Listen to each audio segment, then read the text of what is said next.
Greetings and salutations. So, I'm messing around with a little bit of video formatting, trying to improve my overall quality of kind of the the patch note reading to where I don't sound like a total fucking retard.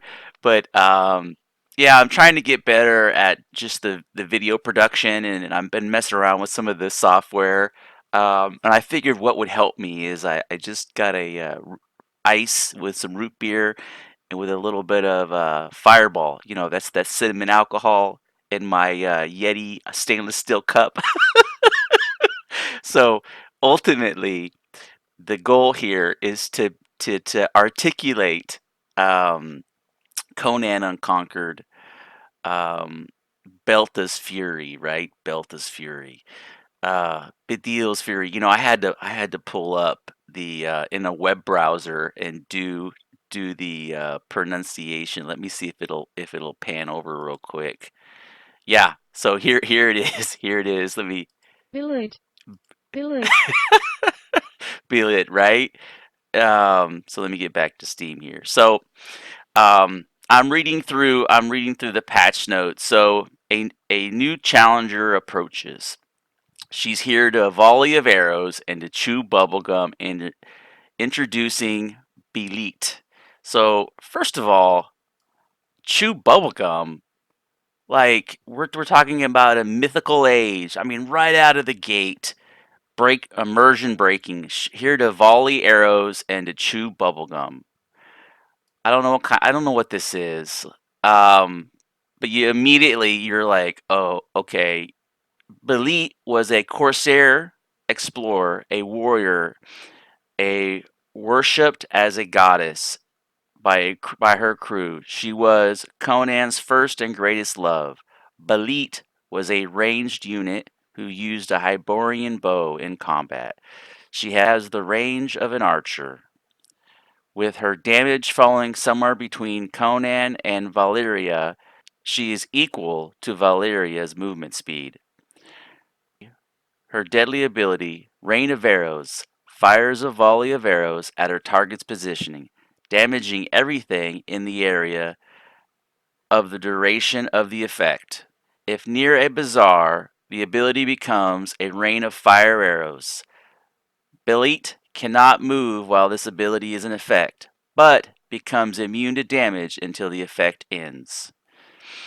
Okay, that's actually kind of interesting. I mean, I it's one of those things where it's like, um, it's got a little side effect. It's got a little I forget what they call that, a synergy ability.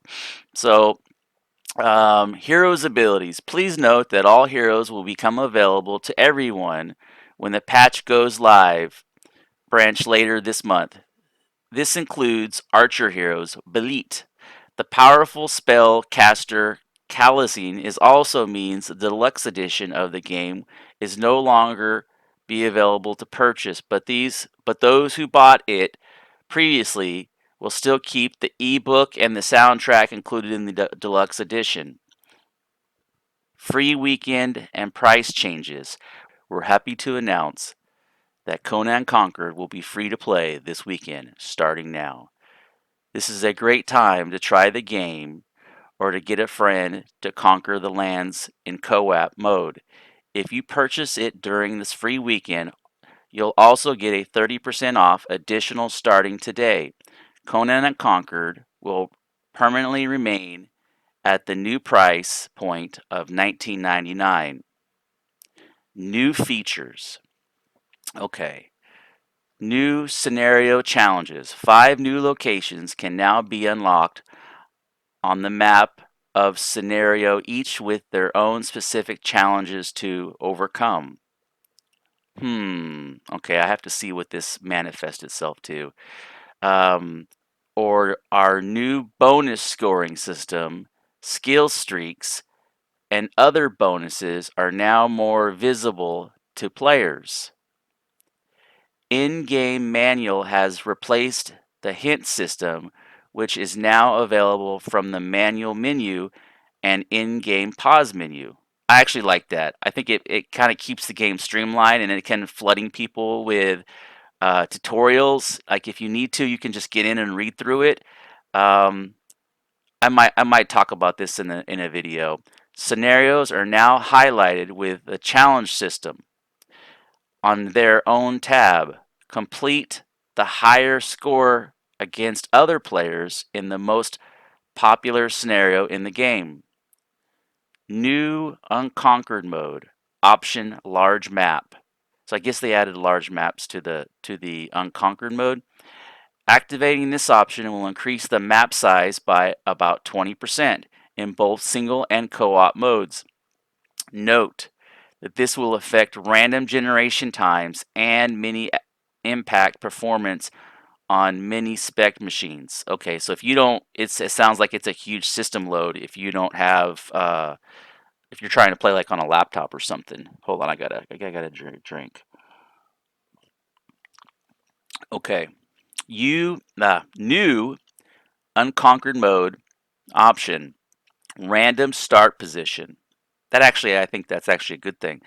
Activating this option will randomly locate your fortress in a one of 5 positions on the map. Map visuals. We have added many new map features, runes, and ground effects to maps so they will feel different between matches. Grass can be found in new maps for examples. Visual bugs, fixes, and implementations. Okay, so that's actually quite a bit of shit to be this late in the game. Balance changes.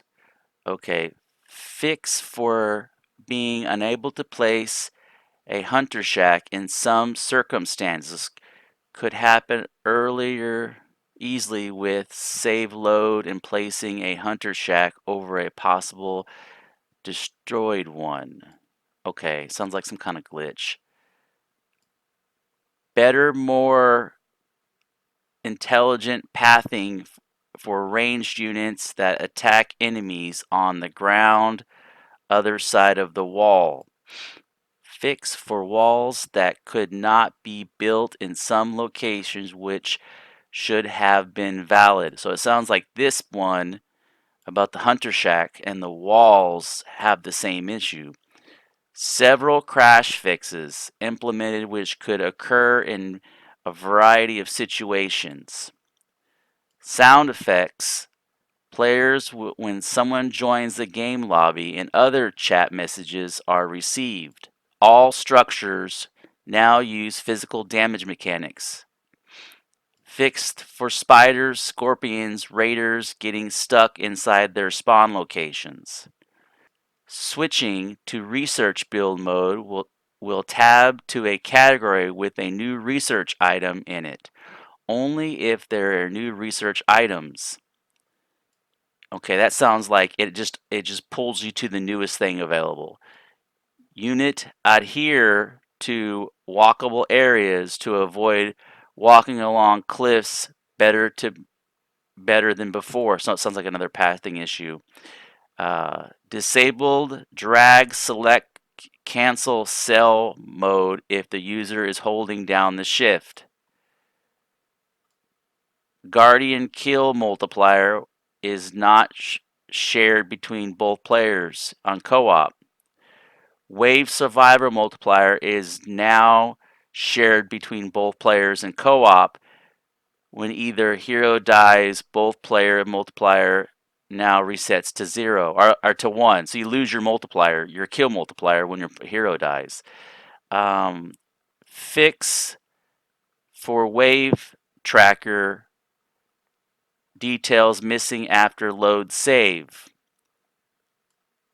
No, okay, on infinite wave mode past 40, the icon tracker of the default wave did not appear normally but now it does. Added a new item visual for when the player unlocks a new object via research or construction. Change system. Slider adds so that more than just the top 5 score are displayed. Also added player score. at whatever rank they are listed.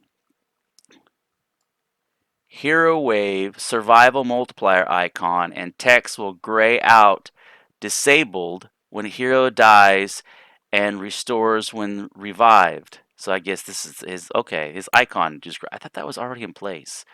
Score system, game setting difficulty multiplier display added on the score system. Debuff screen. Score system, added support for tracking higher score multipliers achieved per player in game mode. Okay. So it sounds like most of these are for they're trying to get that a reason for people to go back and to beat higher scores so they can get higher up on the ladder. Disappear before the attack. Waves become visible to players during tactical display. The avatar of Mitra has new attack animation. Okay, that's actually good. That means they've spent the time and they did some updating. Um, Bazaars now stop providing fire arrows if they are shot down. Queries: each blue stone resource query now grants 2 stone. It was 1. Feat: I claim this land, level 4. The reward for this feat has changed. Instead of being untargetable by enemies battle standards with this feat, now regenerate health with not when not in combat. Okay, so you just generate health instead of being immune. This change was made due to potential exploits issues with original rewards. Unconquered mode, all solo and co-op waves numbers selections have been revealed to have more recognizable in the waves. It should be much less likely to see the same enemies on the same wave number before each match. Okay, so they randomized it more. The build time of all Scholar Guild's research tasks have been reduced from 120. Okay, build time for grass fire and spikes has been reduced by 1 second. Okay, so here's my take on this. I know that was kind of painful to go through me reading all those the wording on this is a little janky. Um, so so I haven't gotten in. I haven't played any of the gameplay, but just by reading the patch notes. So this is supposed to be an update, and kind of what I've come to realize is they come out with the original launch, and then let's see if there's any follow on here. There's no follow on notes, and then they didn't do anything for a couple of months. I mean, they literally didn't do anything. They come out with this update, which is kind of like a DLC, and they gave us another hero. They're pulling away a hero, and then bug fixes and improvements, balance changes, but they don't really talk about like the Wave 15 crush. Um, it's actually quite minimal. Um, it's like 2 or 3 people with a couple of weeks worth of work. Maybe the animation thing took a little while, but it doesn't seem like it's 9 weeks or 12 weeks worth of work in here. I could be wrong. I'm not a developer.